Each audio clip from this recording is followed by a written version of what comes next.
Labdien!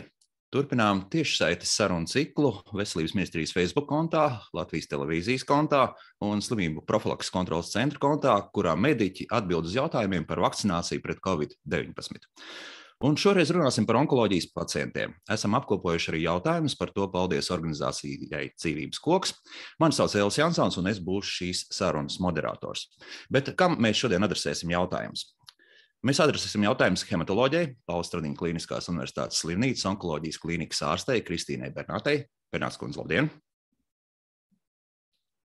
Jā, labdien! Labdien! Jā. Un onkoloģijai ķīmijterapeitei, Rīgas Austrumu Kliniskās universitātes slimnības virsārstei, ķīmijterapijā Ivetai Kudabai. Kudabas kundze, labdien!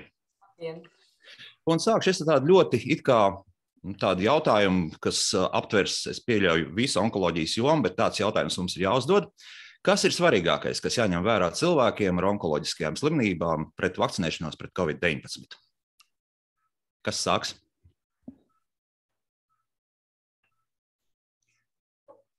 Es varu atbildēt uz šo jautājumu pavisam īsi. Svarīgākais, kas ir jāņem vērā šiem pacientiem, ir jāvakcinējas. Tik īsi, jā, un ne vairāk, un ne mazāk.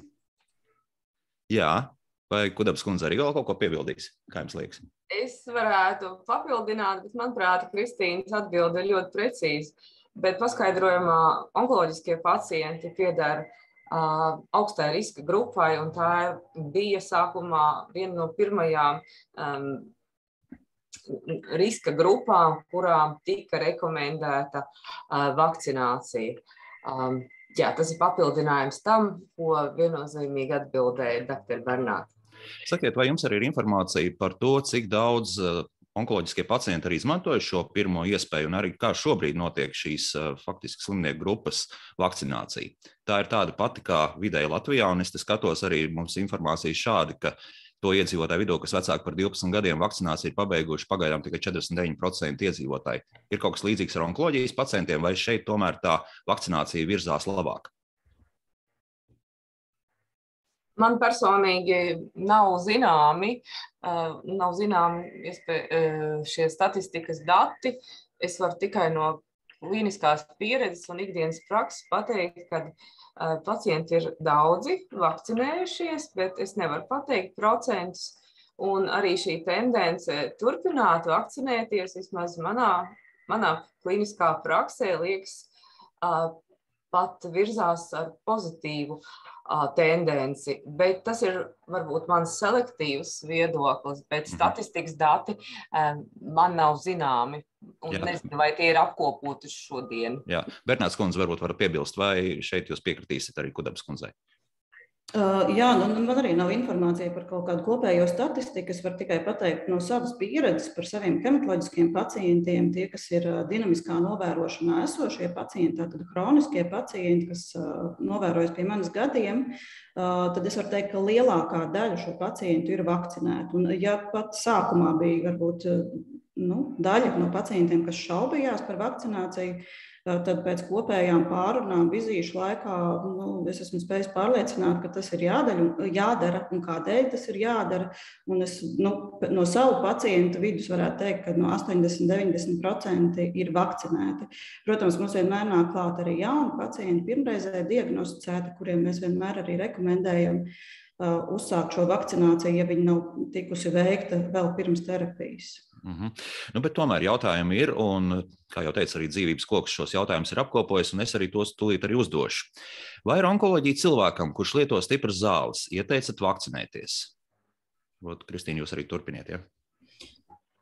Jā, stipras zāles nav kontraindikācija, nav aizliegums vakcinēties, tieši otrādāk. Šeit, protams, varētu precizēt, kas tās par stiprām zālēm, jo varbūt ir kādi medikamenti, kas nomāca imunitātes veidošanos tieši pēc vakcinācijas, un tad mums individuāli ir jāizlemj, kad būtu vēlamākais, labākais laiks šai vakcinācijai. Piemēram, ir medikamenti, kas nomāca B šūnu imunitāti, tādas monoklonālas antivielas, kas strādā uz B šūnām. Un tad šeit tas vēlamākais, protams, būtu šo vakcināciju uzsākt pirms terapijas. Ja tas nav izdevies, tas ir individuāli ārstam vai pacientu jālemj. Pasaules rekomendācijas neaizliedz vakcināciju šādiem pacientiem. Nav vispār neviena tāda ļoti strikta aizlieguma attiecībā uz vakcināciju onkoloģijā, onkohematoloģijā un arī tādā neļaundabīgā hematoloģijā. Stipras zāles kā reiz ir iemesls, kādēļ vakcinēties. Jo šiem pacientiem no stiprām zālēm imunitāte samazināsies, ja, tātad viņiem ir augstāks risks saslimt ar COVID-19 infekciju, un ne tikai augstāks risks saslimt, jo tie ir pacienti, kas atrodas arī stacionārā bieži vien, tad šiem pacientiem būtu šī vakcinācija jāveic dēļ šī iemesla, ka viņi ir riska grupas pacienti. Sakiet, jūs pieminējāt to, ka šī vakcinācija jāveic pirms terapijas sākuma, vai tas nozīmē, un mums jānoskaidro, tad, cik tās būtu nedēļas vai mēneši pirms tātad vakcinācijas procesam būtu jābūt pabeigtam? Nav arī tāda strikta rekomendācija, kad ir jābūt pabeigtam, jo pacientam, kuram tiek diagnosticēta pirmo reizi onkohematoloģiska saslimšana, piemēram, mēs ar ārstēšanu nevienmēr varam kavēties dēļ šīs vakcinācijas.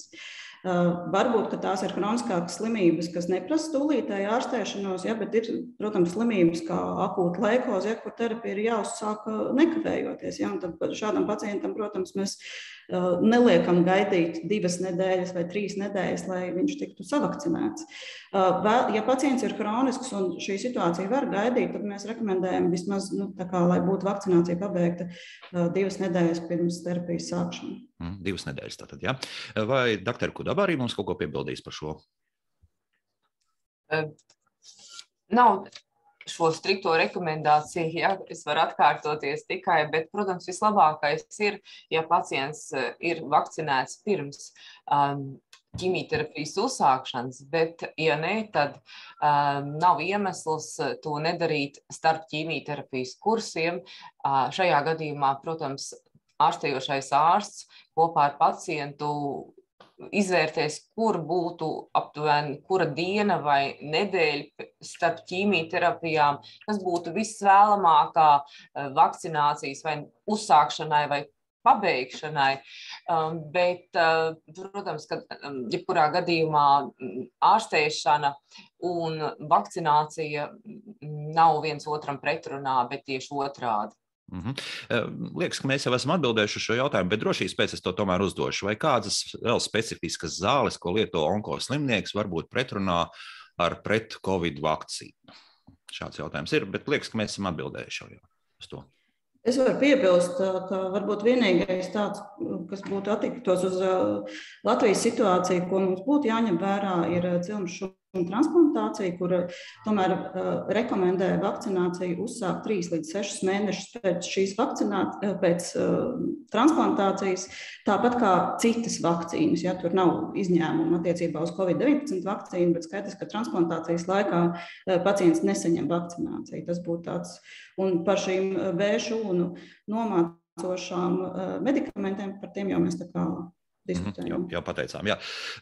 Te runājot arī par šūnu transplantāciju un antivielu veidošanos, šāds jautājums arī ir iesūtīts, vai tiešām ir tā, ka veidojas antivielas ļoti maz vai nemaz pēc šādas šūnu transplantācijas, un iespējams, ka vakcīnai vispār nav nekādas nozīmes? Es arī atbildēšu par antivielu veidošanos. Īstenībā ir šobrīd jau diezgan plaši pētījumi, un ir zināms, ka ne tikai pēc cilmes šūnu transplantācijas, bet arī pēc citu medikamentu lietošanas vai situācijām šādas antivielas veidosies mazāk nekā veselus cilvēkus vakcinējot. Starp citu, arī mūsu kaimiņu tautai lietuvieši, viņi ir veikuši diezgan lielu ievērojumu pētījumu, ko bija pat nopublicējuši tādā starptautiski citējumā žurnālā, kur viņi bija analizējuši šādus imunsupresīvos 800-900 pacientus un skaidri arī definējuši, ka šīs antivielas veidojas mazāk gan transplantētiem pacientiem, gan šiem pacientiem, kas saņēmuši monoklonālās antivielas. Bet tas nav droši zināms, ka šiem pacientiem neizveidojas imunitāte, ja, jo arī šīs publikācijas pierādīja to, ka antivielu līmenis ir mazāks vai pat 0 bet nav zināms, kāda ir šo pacientu saslimstība ar COVID-19 infekciju, jo, kā mēs zinām, ka ne tikai antivielas ir redzamais imunitātes rādītājs, ir rādītāji, kurus mēs neredzam un nevaram izmērīt, kā piemēram celulārā vai šūnu imunitāte, ja, kur var arī noteikt šo imunās atbildes reakciju. Šeit es liekas, ka doktorai Kudabai nav ko piebilst īsti. Ja? Tas tiešām bija vairāk jau šai gadījumā doktors Bernāts jautājums. Viens jautājums, kas arī saistās ar izturību, faktiski organismu izturību un arī antivielu veidošanos, ir par Jensena vakcīnu. Vai to iesaka saņemt onkoloģiskiem pacientiem, ja notiek, piemēram, ķīmijterapija? Pašlaik mums nav prioritāru vakcīnu zinām, kuras būtu iesakāms vairāk vai mazāk pacientiem, kuri saņem ķīmijterapiju. Šobrīd nav mums tāda norādījuma un rekomendācijas, tātad rekomendācijas, kas ir balstītas uz pētījumiem un pamatotas. Šobrīd nav prioritāra neviena no vakcīnām vai arī ar zemāku iespējamo efektivitāti. Vai tiesa, kāpēc, vai pareizāk sakot, ir šāds jautājums, vai ir dati par to, vai vakcīnu ražotāji veic pētījumus par vakcīnu ietekmi onkoloģijas slimniekiem un vakcīnu saistību ar onkoloģiskajām saslimšanām kopumā? Ko mēs zinām par to? Jā, ir tādi pētījumi. Man nāk stāv acīs kāds apvienotās Karaļvalsts pētījums, kur šobrīd ir aktuāls, ja, kurš vēl nav noslēdzies, un arī tādēļ rezultāti vēl nav zinām, kur tiek pētīts visas 3 vakcīnas. Un atbildes reakcija pēc vakcinācijas tieši runājot par onkohematoloģiskiem pacientiem. Visi 3, tas nozīmē 2 mRNS un arī AstraZeneca. Jā, tur nebija Jansens. Jā. Nebija Jansen iekšā, jā. Tālāk, vai ir zinām kāda pētījuma prognozes, kā šī vakcīna varētu ietekmēt onkoloģijas pacientus ilgtermiņā, vai tas var veicināt slimības, piemēram, recidīvu? Visdrīzākais, ka šādas informācijas nav, bet varbūt jums ir kaut kas zināms vairāk. Man nav informācijas, nopietnas informācijas, ko es varētu padalīties. Jā. Man gribētos teikt, kādēļ, lai būtu slimības recidīvs no vakcinācijas, jā, vai kādam ir kādi pierādījumi. Tāds ir hipotētisks apgalvojums par to, ka varētu būt kāds slimības recidīvs no vakcinācijas kā tādas. Tas mūsu klausītāji un skatītāji uzdod šādu jautājumu, tāpēc es arī to nolasīju. Vai ir zināms par vakcīnu ietekmi vēža remisijas gadījumos? Kas notiek, vai reakcijas nav nekādas? Jūs domājat, kādu reakciju? Remisijas gadījumos. Tad ir iestājusies remisija, vai kaut kā ir situācija varbūt uzlabojusies vai pasliktinājusies konkrētam pacientam? Saistībā ar vakcīnu tieši, jā. Es domāju, ka vakcinācija tāpat notiek pacientiem, kas ir gan remisijā, gan arī aktīvo terapiju saņemot. Un šīs vakcīnas, reakcija uz vakcīnu, ja jūs domājat, ir, manuprāt, nav tādas atšķirības zināmas šobrīd statistiski ticams. Tā kā ārsti saka šādi, un pacienti, acīm redzot, nejūt absolūti nekādu atšķirību, vai šī vakcīna ir bijusi, vai šajā gadījumā vēl nav bijusi. Ja? Tā mēs to saprotam. Vai ir nepieciešama 3. vakcīnas deva? Ko par to saka šajā gadījumā onkoloģijā? Ko jūs domājat par to politiskā līmenī, par to tiek lausti šķēpi? Kāds ir jūsu domas? Droši vien visiem ir zināms, ka imunizācijas padomes rekomendācijas šobrīd ir sekojošas, ka 3. vakcinācijas deva ir rekomendējama pacientiem, dialīzes pacientiem, pacientiem pēc audu transplantācijas un onkoloģiskiem pacientiem. Un parasti rekomendācijas tiek balstītas uz kādiem noteiktiem pētījumiem.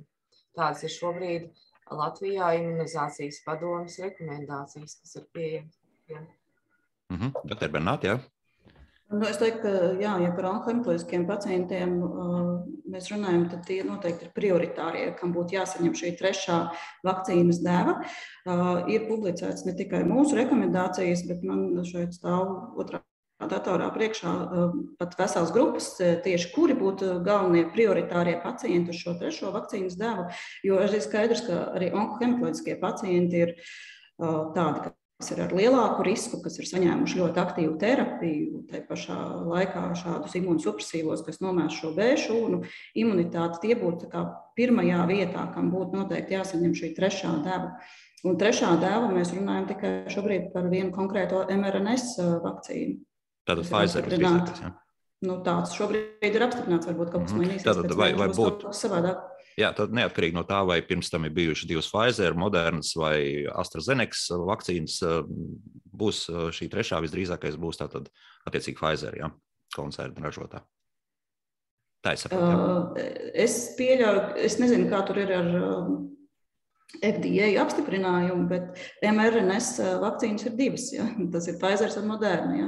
Un es saprotu, ka mums šobrīd lieli ierobežojumi attiecībā uz trešās vakcīnas devu nav. Un tādu pacientu es lasu mēdījos, ka ir jau 35 imunsupresētie pacienti, kas ir saņēmuši trešo devu. Es arī saviem pacientiem rekomendēju, bet vēl tas ir tikai šonedēļ ir uzsākt trešās devas pacientiem.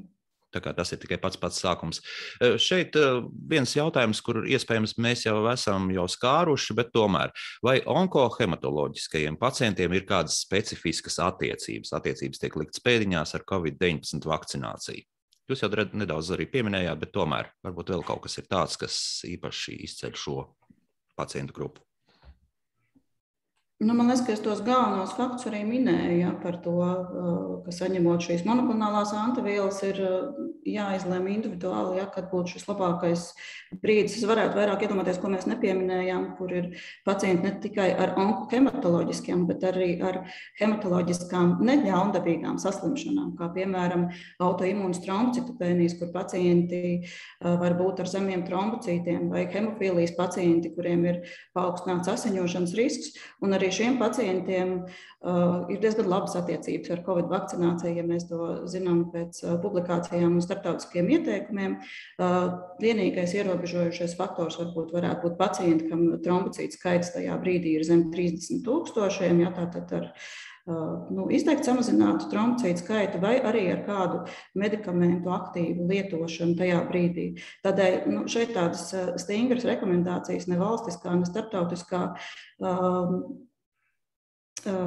līmenī nevarētu tikt dotas, ja, jo tas ir individuāls ārsta lēmums vai pacientam, un arī ņemot vērā arī epidemioloģisko situāciju. Ja mēs varbūt vasarā varējām dzīvot mierīgāk un skatīties uz to, ka mums šobrīd nav augsta saslimstība, varbūt, ka mēs varam nogaidīt, pabeigt pacientam terapiju un tad veikt šo vakcināciju, tad šobrīd, kad slimnīcas tiek pārpildītas ar COVID-19 pacientiem, un kad pacientam šis risks saslimt pieaug ar katru dienu jau vairāk, tad es teiktu, ka šeit īsti nav vairs iespēja atlikt šo vakcīnu. Te arī, protams, vēl šī jautājuma papildinājumā ir, vai drīkst vakcinēties, ja diagnoze ir hroniska limfolēkoze, tad mēs sakām, ka jā, ka drīkst vakcinēties. Pilnīgi noteikti drīkst vakcinēties, un pat ir jāvakcinējas 3 reizes. Šī ir viena no tām diagnožu grupām, kurai ir nepieciešama arī trešā deva. Un tomēr jautājumi ir ar tādu zināmu skepsi, bet mēģināsim uz tiem atbildēt. Vai šodien jau ir novērots kādas tendences un izkristalizējies, kuru vēžu veidiem vai pie kādiem apstākļiem vakcīnu tomēr neiesaka? Mēs jau arī drusciņi skārām, bet tomēr varbūt, ka ir vēl kādi aspekti, kurus noteikti jāpiemina. Tā Kudaba varbūt varētu tagad. Man šajā jautājumā tiešām nav papildinājumi. Ja? Manuprāt, onkoloģiskie pacienti visi pieder riska grupai, un tas ir tas pats svarīgākais, kas mums ir jāatcerās. Un arī tas, ko doktora Bernāta minēja, manuprāt, tie, kas strādā medicīnā, tie arī zina šobrīd, ka gultas ar Covid pacientiem ir sākušas atkal pildīties ļoti nopietni, un tāpēc es domāju, ka šī diskusija, kas šodien notiek, vai saruna, ir noteikti vietā, bet es domāju, ka ir jābūt mums šai saprašanai, ka vakcīna ir iespēja pasargāt sevi un sabiedrību tiešām no šīs slimības, kas ir, nekad nevar zināt, vai tā būs vieglākā vai smagākā formā, bet onkoloģiskiem pacientiem, kam ir šie trauslā pacientu grupa, kas jau sevišķi, kas saņem aktīvu ārstēšanu, kam ir šīs imūnsupresija, kam komplikācija risks, dažādu komplikāciju risks ir augsts, tad šī vakcīna ir tā iespēja, kas vienīgā iespēja samazināt iespējams šos smago komplikāciju riskus kopumā. Manuprāt, tas ir tas, ko es gribētu papildināt. Paldies! Jā, jo jautājums arī, kas jau ir laiks iesūtīts, ir par to, ja tā supresētā imunitāte vai būtu jāvakcinējas un jārada papildus slodzi imūnsistēmai. Tas tiešām rada papildus slodzi šajā gadījumā pacientam vai tomēr ne? Tā kā imūnsistēma ir nomākta imūnsupresēta, tad vakcīna ir tas veids, kā pasargāt vēl šo sistēmu no papildus slodzes, ja šī infekcija pievienojas konkrētam cilvēkam, jo vakcīna nozīmē pasargāt. Tieši tā. Šeit arī vēl viens jautājums. Kāpēc visas onkoloģijas nodaļās laiž iekšā apmeklētājs ar certifikātiem, bet staru nodaļā nelaiž? Laikam tas arī tieši jums arī būtu jāatbild. Nelaiž ar certifikātiem? Jā, tāds jautājums ir. Laikam jāprecizē jautājums, jo certifikāti ir tie, ar ko mēs varam uz ceļš brīvs daudz kur ar apliecinājumu. Nevar pateikt konkrēto situāciju, tad ir jāzina konkrētā situācija, es nevaru pateikt to. Jā, tā, un jautājums varbūt, kas šajā gadījumā ir jāadresē citiem speciālistiem, bet varbūt, kas spēsit atbildēt. Kā var ietekmēt vakcināciju pacients ar autoimuno saslimšanu? Es varu atbildēt, jo arī daļa hematoloģiskās šīs neļaundabīgās slimības ir autoimūnas, kā piemēram autoimūna hemolītiska anēmija un autoimūna trombocitopēnija. Un arī šīs slimības, es neatbildēšu to, ko dara reumatologi, lai paši atbild, bet cik man ir zināms, ka arī šiem pacientiem tiek rekomendēta vakcinācija. Pacientiem ar asins autoimūnajām saslimšanām vakcinācija ir rekomendējama, jebkurā gadījumā. Tur vienīgi ir jāatrod tas īstais brīdis, kad to darīt ar ārstu kopā apspriežoties. Sakiet, arī kādus jautājumus jums konkrēti pacienti uzdod pirms tomēr izšķirties, vakcinēties vai nē? Es tomēr ceru, ka jums izdodas pārliecināt, bet tomēr kādi ir šie jautājumi? Tie ir līdzīgi vai jautā pavisam par kaut ko citu? Pacienti baidās. Ir daļa, kas baidās no vakcinācijas, bet tas mans, tur nav tāda ļoti specifiska varbūt jautājuma, par to, ka, piemēram, ir jautājums specifisks, kur pacienti ar mieloproliferatīvām saslimšanām, kur ir paaugstināts trombocītu skaits, un šādi pacienti uzdod jautājumu, vai viņiem nevar notikt trombozes, jo viņi ir dzirdējuši, ka ir šāds komplikācija veids, ka pacientiem var attīstīties trombotiski notikumi pēc vakcinācijas. Un tad šiem pacientiem es parasti atbildu, ka šīs ir pavisam cita veida trombozes. Trombozes notiek uz tāda autoimūna komplikāciju riska, kas nav atkarīgs no trombocītu skaita. Un otrs arguments, ko es minu šādiem pacientiem, kādēļ tomēr ir jāvakcinējas pacientiem arī ar paaugstinātu trombocītu skaitu, ir tas, ka ja viņi saslimst ar COVID-19 infekciju, tad koagulācija ārkārtīgi izmainās. Un pie COVID-19 infekcijas var notikt trombotiski notikumi. Pašas infekcijas dēļ ir lielāks risks nekā no vakcīnas. Un tad jau mums to procesu ir daudz grūtāk vadīt, jo tur var būt gan trombozes, gan arī asiņošanas, ja pacienti ir ar zemākiem trombocītiem vai ar tādiem trombocītiem, kas pilnvērtīgi nefunkcionē. Un šādiem pacientiem būtu jāsaņem arī antikoagulanti, tādi medikamenti, kas šos trombus šķīdina, un nevienmēr to var pielietot pacientiem ar hematoloģiskām saslimšanām. Tādēļ primārā lieta tomēr ir vakcinēties, jo tur tie riski ir daudz mazāki attīstīties komplikācijām. Doktor Bernārda, vai jūs esat arī novērojusi kādu gadījumu, ka kaut kas tāds varētu veidoties, vai principā tie ir tik ļoti reti gadījumi, ka Latvijā tas tikpat kā nav iespējams? Jā, es biju kā viens no konsultantiem, bet īstu tādu vakcīnas inducēto trombocitopēnisko purpuru neesmu redzējusi. Tas, ko es varu teikt, ka man ir pacienti ar autoimūnu trombocitopēniju, ir bijusi pasliktināšanās attiecībā uz trombocītu skaitu pēc vakcīnas. Bet tas ir tas iemesls, kādai pacientam būtu jābūt tādā ciešā saskarē ar. Tā, mums nedaudz doktora Bernāta pazuda, bet doktora Kudaba tieši to pašu jautājumu. Šo ārstu vai šos... Jā? Tā, doktora Bernāta, jums drusciņ laikam internets paliks sliktāks, bet tad es doktorai Kudabai ātri pajautāšu.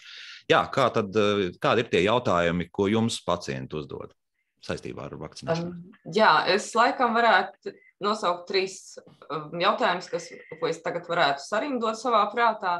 Tie, kas vēl šaubās par vakcināciju, tad ir šis jautājums, vai man vakcinēties?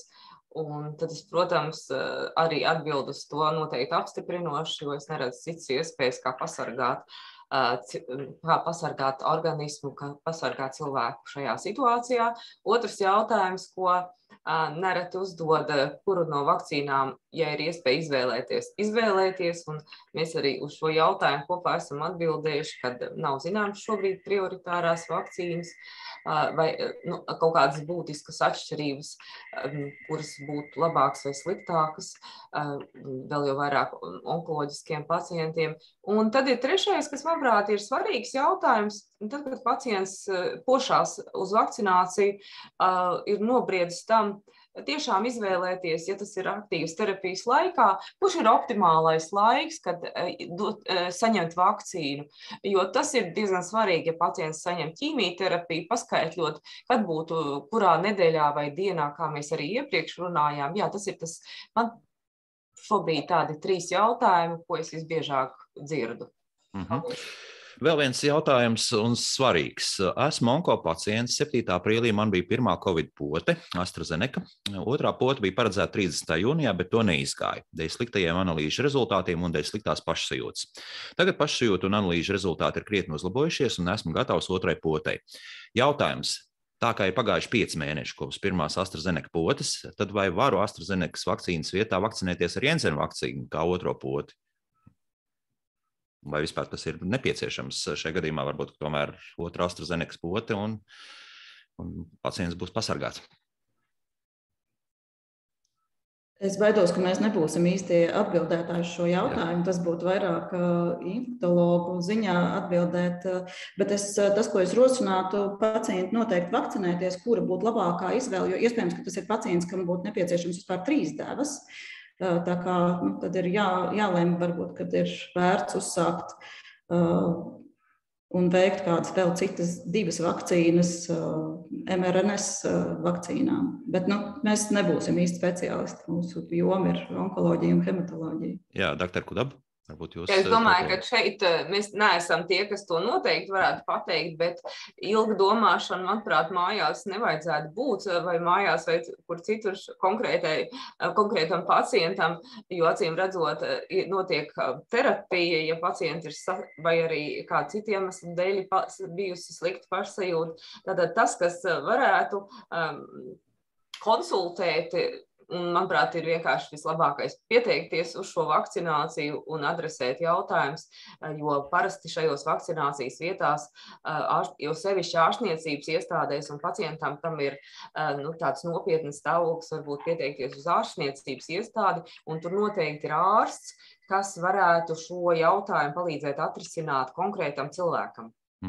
Katrā gadījumā, cik es zinu no savas pieredzes, ko infektologi stāstījuši raidījumā, kā labāk dzīvot, tad 5 mēneši nav tā robeža noteikti, kur tad vairs vakcīna pēc pirmās potes nedarbojas, tā darbojas, un ja jūs arī pabeigsiet šo vakcinācijas procesu, es domāju, ka viss būs absolūtā kārtībā, un varbūt iespējams, ka tiešām arī būs jāgaida arī šī 3. vakcīna, tātad, kas visdrīzākais būs RNS vakcīna. Doktoriem teikšu šodien paldies, mūsu laiks jau iet uz beigām. Es saku lielu paldies hematoloģijai, Pauls Tadiņas Kliniskās universitātes slimnīcas onkoloģijas klīnikas ārstei Kristīnai Bernātei par sarunu, kā arī onkoloģijai ķīmija terapeitei Rīgas Austrumkliniskās universitātes virsārstei ķīmija terapijā Ivetai Kudabai. Doktor, paldies, un lai veic arī šīs dienas darbos. Gribu atgādināt, ka nākamā tiešsaites saruna būs jau pēc nedēļas, 4. 30. septembrī, 13:13, un tajā piedalīsies 5 dažādu jomu mediķi. Sūtiet savus jautājumus tātad Veselības ministrijas Facebook kontā. Visu labu, uz saredzēšanos un sadzirdēšanos. Atā!